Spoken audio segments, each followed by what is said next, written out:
All right, if you've been on my channel for a little bit, you'll know that I'm a big fan of Dave Ramsey. I read the book Total Money Makeover years ago, and that book not only had a huge impact on my life, but had an impact on my clients' lives. There was so much good information that it was just easy for me to share that with people that were trying to get out of debt or wanted to know what were the first steps they needed to do in their savings or their investing. And the baby steps was such an easy concept to explain to them. But just because I read that book and I loved it doesn't mean that I agree with everything that Dave has to say. And when I saw this video that was uploaded to his YouTube channel based on a caller that had called in, and they had a situation with their financial advisor being maybe too aggressive. So when I saw that, I'm like, all right, I just have to react to that. So what I'm going to share with you today is we're going to find out what was this caller situation, why was their financial advisor too aggressive, or what was going on there. We're going to find out Dave's response, his answer, his reply to his caller, and just to make it a lot of fun, you're going to see my reaction to Dave's response. So we're going to find out all of that and more right now.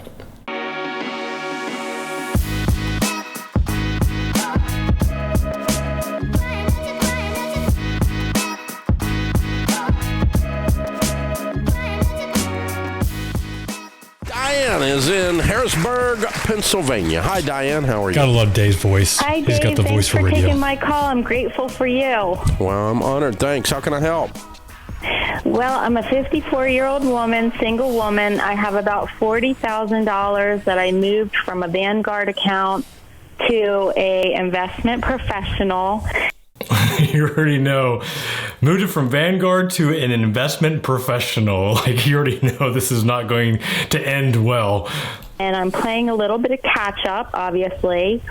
He did a profile on me and said that I was a moderately aggressive investor. Oh, I love wherever you like a quiz or a risk profile that advisors do.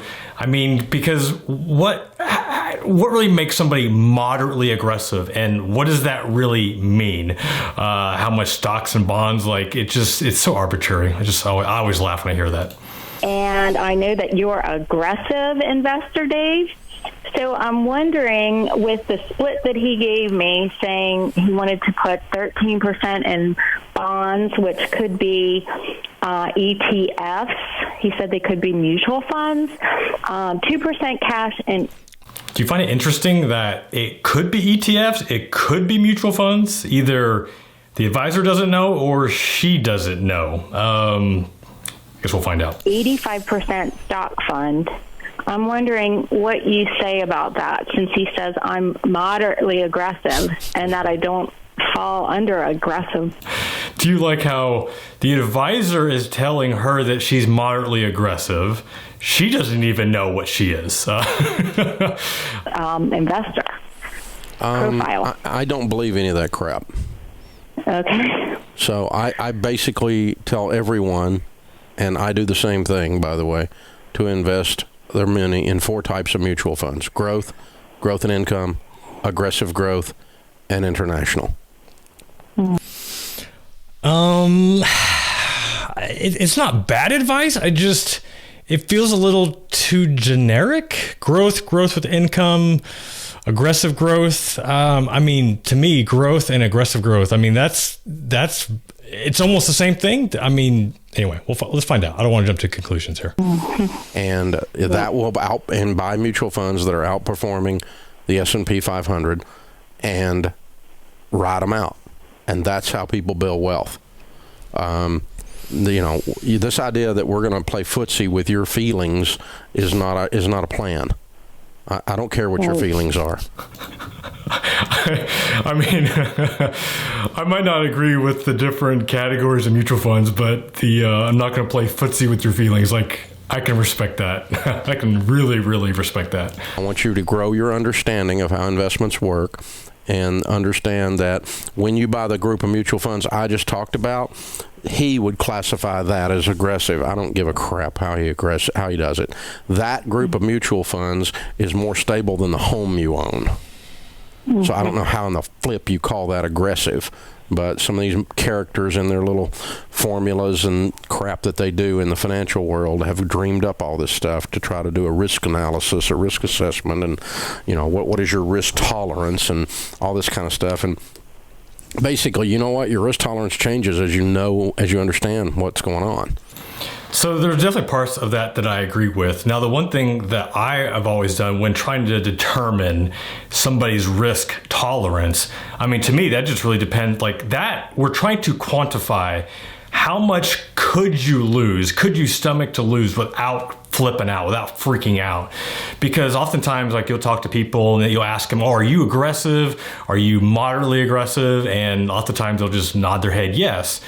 And I always like to quantify, well, how aggressive are you? You know, would you be comfortable losing 10%? Would you be comfortable losing 20%? And even at that, a lot of people would say, oh yeah, I could totally lose that. Now, well, let's actually quantify that. So you've got $200,000 in your retirement account. You know, could you stomach losing $40,000 over the course of 90 days, you know, if we have an extreme bear market, like a repeat of the 2008 financial crisis? And that's just 20%. You know, I think the S&P was down like roughly around 37% or even more. So now we're talking 40%. You know, could you stand losing, you know, $80,000 over the course of 45 days? To me, like, that is how we are determining how aggressive you are. You know, what is your risk profile? What can you stomach losing before having a heart attack? So I think there has to be some education. Now, a lot of people, it's hard to know that without a basic understanding of how the market works, because we start there and then we can show, you know, how the market cycles work and how the market has recovered since 2008, how it recovered back in 2002 and other previous bear markets. But it's just having an understanding of how markets work and the fact that the market has recovered. You know, we always can't guarantee it, but I mean, it's happened every single time to this point. So anyway, that's how I always look at when we're looking at risk profile. And your knowledge base can increase your risk tolerance. You know, when you first start driving a car, your risk tolerance for driving a car, you're nervous and scared. You don't know how to drive a car. You don't have any risk tolerance. But that's how I am right now with this. But that doesn't mean you don't drive a car. You still start driving the car. And you know what? The more you drive the car, the less you're stressed out about it. And your risk tolerance goes up. You tolerate the risk of automobiles being around you. All right, so now we're talking about a car analogy. Now, I want to go back to one thing that he said earlier, and let me see if I can find it real quick. Well, I'm a 54-year-old woman. That's what I wanted to hear. So she's 54 years old. She has $40,000 in, was in a Vanguard account. Now it's with an investment professional. And then Dave later on said to invest into a mutual fund, you know, invest into mutual funds that outpace the S&P 500. And that's how people build wealth. That could potentially be true to a 20 to 30-year-old that has the time for a compounding interest to take into effect. This woman, unfortunately, she's 54 years old. She's got $40,000. I don't care if she buys a mutual fund that's doing double the S&P 500.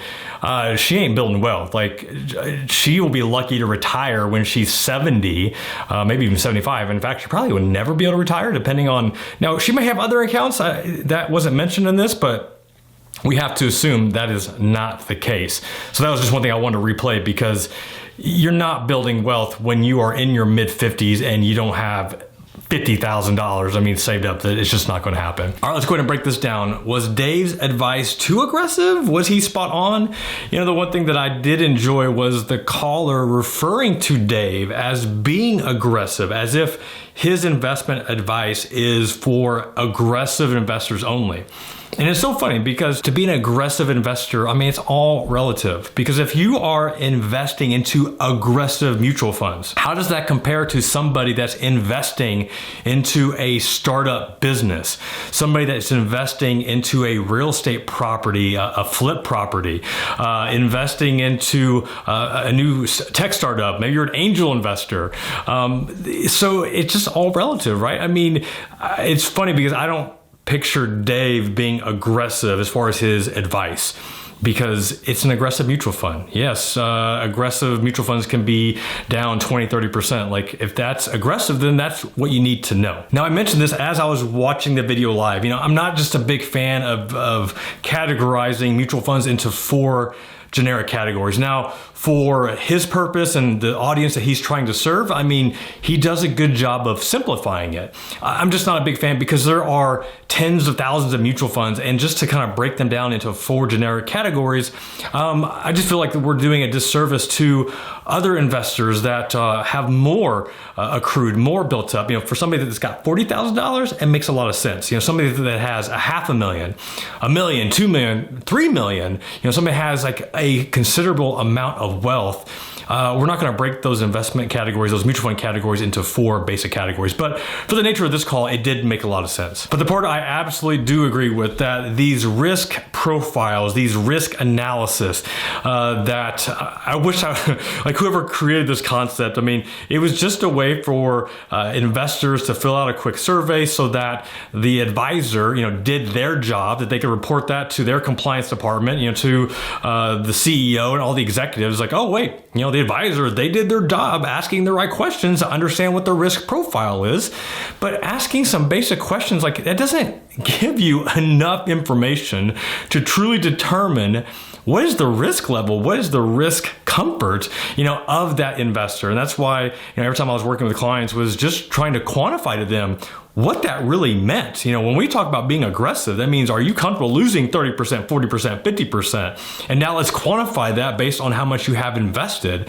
And when you start walking through those numbers and you see their eyeballs get really big, that's when you know that it's hitting home. But you could even tell, like this lady calling in, she had no idea. You know, she didn't know she was moderately aggressive. I mean, she was just repeating what the investment professional told her. So yes, in regards to, do I agree with Dave and, you know, not wanting to play footsie with people's feelings, Dave, I agree with you 100%. These risk profiles, they are totally overused. There's just not a lot of merit to it. So just if you're working with an investment professional and they are putting a lot of emphasis on this 10-question survey that you filled out, I mean, it's just kind of like going to your doctor and answering 10 questions and all of a sudden, all right, here we go. This is the medication we're going to do. This is the surgery we're going to do. I've got all the information I need to make an assessment on, you know, on your medical needs. Like, I just wouldn't trust that doctor, and I wouldn't be trusting that financial advisor. So what do you think of Dave's advice? Do you think that the advisor was being too aggressive? Do you agree that playing footsies with one's feelings is a waste of time? I would love to hear how you think and what your thoughts are on Dave's response to this caller, and also like my response. Do you think I'm spot on? Do you agree, disagree? Let me know in the comments below, because I love a good discussion, and I also love doing these reaction videos. So if there's somebody else that you would love to see me do a reaction video, let me also know in the comments below, because I actually enjoy these a lot. All right, y'all. Appreciate you. Until the next time. Peace.